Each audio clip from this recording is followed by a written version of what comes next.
Hello! Welcome to Base Editing with Daisy. Today we're going to talk about roofs. I know that has given a lot of you problems, so I wanted to talk about a couple of things that make very good roofs. One of them is called the Chalet Roof 1 or 2 different sizes, in the Structures tab, and this has shingles, so it really makes very good roofs.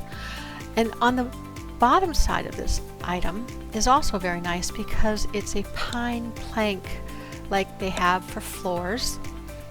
So it makes a very good floor if you're not using it just as the underside of your roof. The one problem with this particular piece though is that there are no angled pieces. So if you try to make an outside corner like this, as you can see, the edges are going to stick through and it's not going to be a very good roof line. But I do have a workaround for this. What you want to do is make a gable in the middle of your roof line. So what I would just do is add another piece of roof on this side, and then it's not quite long enough, so I'm going to add another piece a little bit farther down.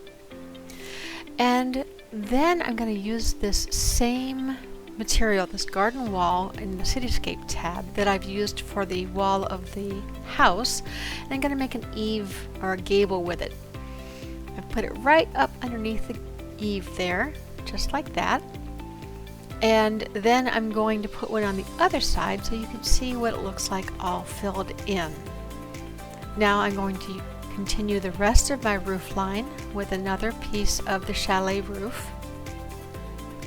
And I'm just going to put this up here. The important thing is to not let it come through the front of your wall there. Make sure that it's not poking through your wall, and then make sure that right hand corner gets tucked up within the roof.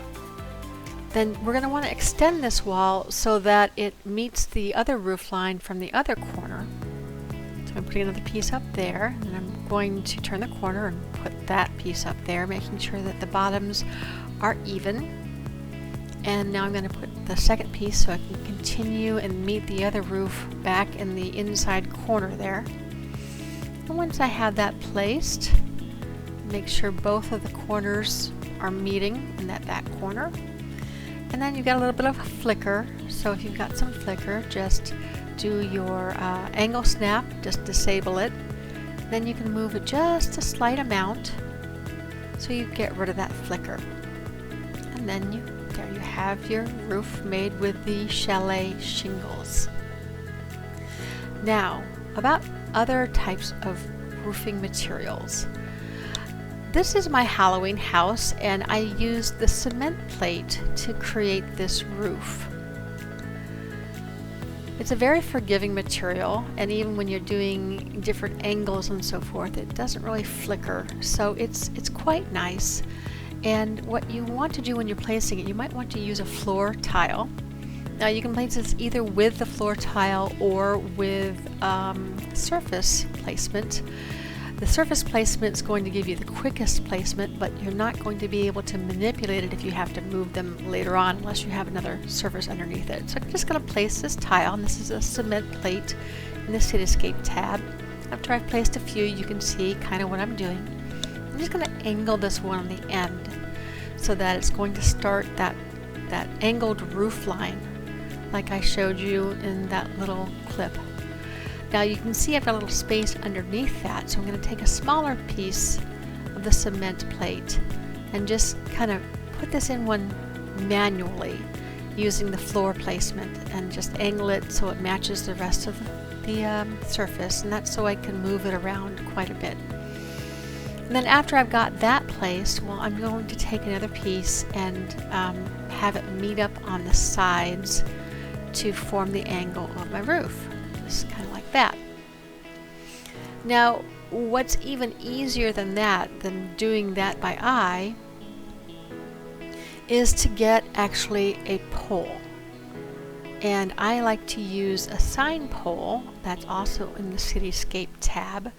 And I'm just going to lay this at an angle, the same angle I want my roof line to be, and place that so that it will guide me as to where to place the pieces of the cement plates.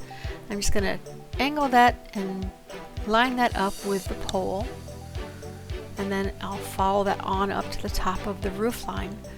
I'll bring my other piece in so it also meets up, and turn it so it's not quite so long,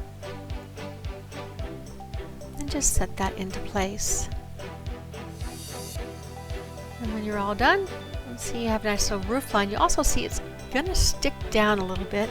This is where my Victorian style roof really came in.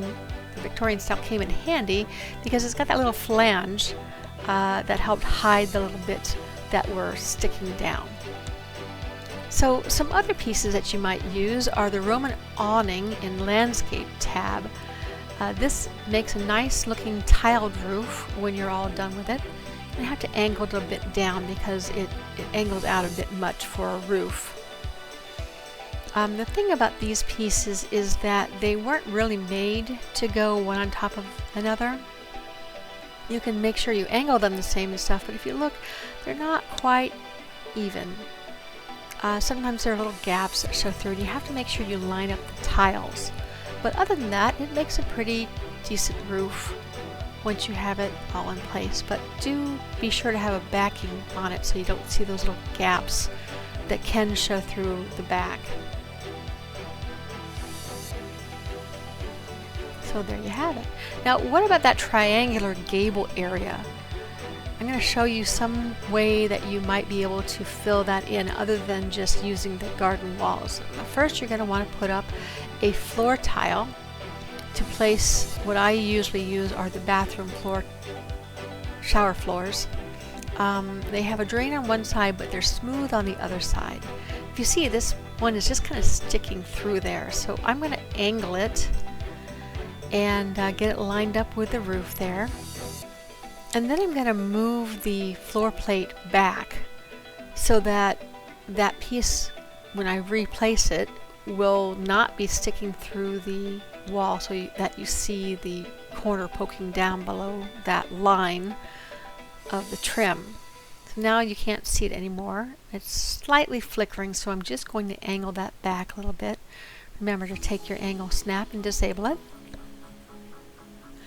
And now it's not flickering anymore. So I'm going to go back in here, and I'm just going to attach more of the shower floors to the floor tile using the surface attachment, and just put those all in a row so they're all nice and lined up like so. Now I'm going to continue for the second layer, just do the same thing over again. I'm going to angle a tile, get it lined up with the roof, and then check to see how it looks out front. And you see it's flickering because they're in the same location, so I'm just going to have to angle this one back as well, just a little bit. It looks like that first one maybe needs a little more adjusting. I've been angled back a little too far. You can kind of see what I'm doing here. I'm just going to place some more tiles, and then I'll show you how to make a border on the edge of your gable so that you can hide any little corners or edges that might show up, because that's a great way to hide the edges of square things that you're trying to make into a triangular shape. So here you see me just shifting this down into place. I couldn't place it exactly where I wanted to, but just using shift is an easy way to get around that. So I'm going to use alphabet letters and attach them to the surface here, and just place several of them in a row, and you can see that would just hide the edges of your square and rectangles quite nicely. So let's look at some other types of roofs that I've made. This here is made with square awnings from the landscape tab, and I just dyed them both the same color, tinted them both the same color, and voila, it's a roof for a gas station. It's the kind you often see on gas stations and garages and so forth. I have it on the garage as well. This is a pizza place with the Roman awning, and then on top I put Roman blocks also from the landscape tab. I thought they went together pretty well. Then Over here I've got a bar, and it's just got a flat roof. It's got wood, and then on top there's kind of a metal plate, the tech monitor from Tech Power. And that's a look at roofing materials. Thanks for joining me. Bye!